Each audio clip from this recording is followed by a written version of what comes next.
सूक्ष्म पोषक तत्वों। सूक्ष्म पोषक तत्वों एटले मैक्रोन्यूट्रिएंट्स।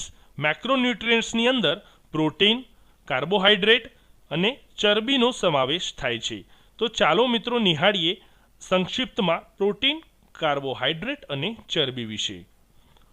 प्रोटीन, चरबी अने कार्बोहाइड्रेट ने मैक्रोन्यूट्रिएंट्स एटले के सूक्ष्म पोषक तत्वों कहेवाय छे। प्रोटीन शरीरना कोषोना निर्माण, जाळवणी अने मरामत माटे जरूरी छे। चरबी ऊर्जानो संग्रह करे छे अने शरीरना अगत्यना अंगोने सुरक्षा आपे छे। कार्बोहाइड्रेट शरीरने तात्कालिक ऊर्जा आपवा माटेनो मुख्य स्त्रोत छे। जे शरीरने इमरजन्सी जे एनर्जी आपे छे ते कार्बोहाइड्रेट छे। तो आ त्रणेय पोषक तत्वों आपणुं शरीर कार्यक्षम रीते चलाववा माटे खूब ज जरूरी छे। तो हवे प्रोटीन, चरबी अने कार्बोहाइड्रेट विषे आपणे संक्षिप्तमां जाणीए। तो सौप्रथम वात करीशुं प्रोटीननी। तो प्रोटीननुं महत्व जाणीए शरीर माटे। तो शरीरना उच्चिष्ट भागो एटले के स्नायु, त्वचा, वाळ अने नखना विकास अने मरामत माटे खूब ज महत्वपूर्ण छे। एन्जाइम अने होर्मोनना निर्माण माटे प्रोटीन खूब ज अगत्यनुं छे। हवे प्रोटीनना स्त्रोत जोईशुं के प्रोटीन शेमांथी मळे। दूधना उत्पादनों एटले के पनीर, दही जेवा उत्पादनोमांथी पण प्रोटीन मळतुं होय छे। साथे कठोळ, मच्छी, ईंडा, चणा, मग, सोयाबीन, नट्स जेवा के मगफળી अने बदाम आ तमाममांथी भरपूर मात्रामां प्रोटीन मळी रहेतुं होय छे।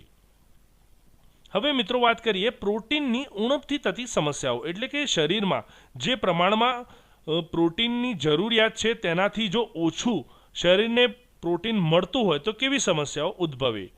तो शरीरमां पाणीनो भरावो थाय, पेट उपसेलुं देखाय, वाळ रंगहीन थवा अने आसानीथी तूटवा, साथे त्वचानी पण समस्याओं, स्किन केરના प्रोब्लेम ऊभा थता होय छे। शरीरमां भारे दुर्बळता एटले के वीकनेस आवी जाय, वृद्ध जेवी शकल देखाय, शरीरथी चरबी अने मसल्सनुं घटी जवुं ते पण प्रोटीननी उणपथी थती एक समस्या छे। हवे तेनी वात करीए एकंदरे जरूरियात। तो शरीर माटे केटલું प्रोटीन जरूरी छे। तो दर किलो शरीरना वजनना अनुसंधाનમાં आश्रे 1 ग्राम एक सामान्य व्यक्ति माटे प्रोटीन जरूरी छे। तो आपनु जे वजन होय तेना अनुसंधाने आश्रे 1 ग्राम जेटલું प्रोटीन शरीर माटे खूब ज जरूरी छे। हवे वात करीशुं चरबी एटले के फैट। तो तेनुं महत्व शरीर माटे शुं छे? तो शरीरने ते ऊर्जा आपे छे, अंगोनुं रक्षण करे छे, विटामिन ए, डी, ई अने के ने ओगाळवामां मदद करे छे, शरीरने ठंडीथी रक्षे छे एटले के शरीरनुं ठंडीथी रक्षण करे छे। हवे तेना स्त्रोत जोईशुं के चरबी शेमांथी मळे। तो घी, तेल, नट्स, दूध, चीज, माखण, ऑलिव ऑइल, फिश वगैरेमांथी चरबी भरपूर प्रमाणमां मळी आवतुं होय छे। हवे वात करीए तेना प्रकारो। तो चरबीना कुल 2 प्रकारो छे।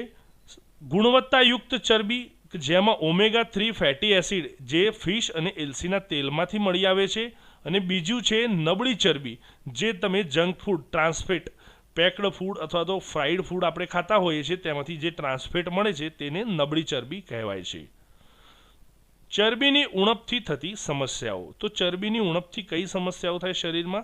તો શરીરમાં ઊર્જાની ઉણપ થવી, ત્વચા સૂકી અને ખંજવાળવાળી થવી, વિટામિન એ, ડી, ई, के નો અભાવ કારણ કે આ વિટામિન્સ ચરબીમાં વિઘટે છે, શરીરના અગત્યના અંગોને પૂરતી સુરક્ષા નથી મળતી અને તેની એકંદરે જરૂરિયાત જોઈએ તો શરીર માટે કુલ ઊર્જાનો 20 થી 30% ચરબી મળવી જરૂરી છે। તો શરીરમાં જે ઊર્જાનો વપરાશ થતો હોય છે તેના 20 થી 30% શરીરને ચરબી મળવી ખૂબ જ જરૂરી છે। હવે વાત કરીશું કાર્બોહાઈડ્રેટ વિશે। તો તેનું મહત્વ શરીર માટે શું છે? તો મુખ્ય ઊર્જા સ્ત્રોત છે। તો શરીરમાં જે સૌથી એનર્જેટિક કહી શકાય તો તે છે કાર્બોહાઈડ્રેટ। મગજના કાર્ય માટે મુખ્ય ઊર્જા સ્ત્રોત છે તે શરીરને ઝડપથી ઊર્જા પૂરી પાડે છે। સ્ત્રોતની વાત કરીએ મિત્રો તો શેમાંથી આ કાર્બોહાઈડ્રેટ મળતું હોય છે?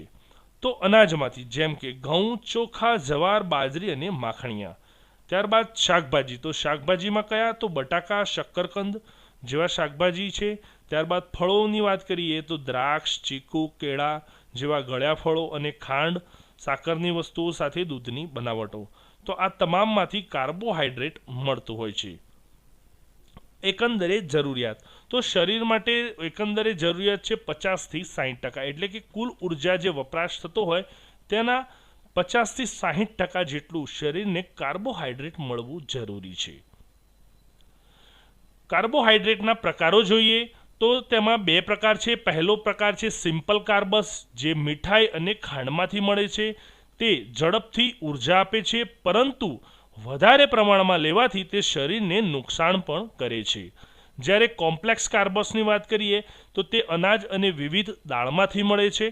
લાંબા સમય સુધી આ ઉર્જા શરીરમાં રહેતી હોય છે અને તે શરીરને ખૂબ જ એનર્જેટિક રાખતું હોય છે. તો કોમ્પ્લેક્સ કાર્બસ એ શરીર માટે ખૂબ જ જરૂરી છે.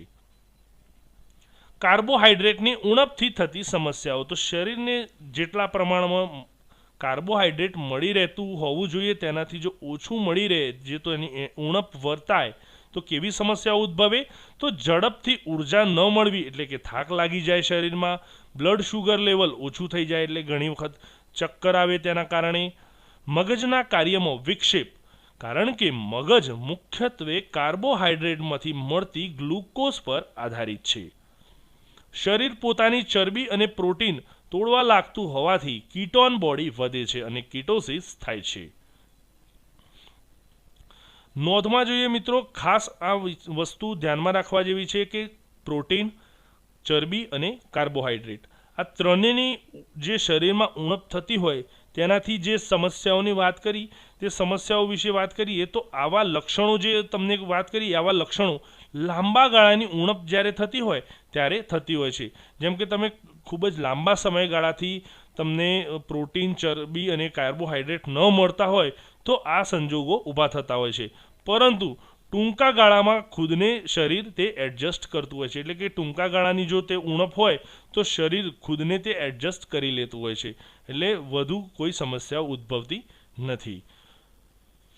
તો મિત્રો, આજે આપણે વાત કરી સૂક્ષ્મ પોષક તત્વો, મેક્રોન્યુટ્રિયન્ટ્સ વિશે. આજનો વિડીયો આપને પસંદ પડ્યો હોય તો જરૂરથી લાઈક કરશો અને ચેનલને સબસ્ક્રાઈબ કરવાનું ભૂલશો નહીં.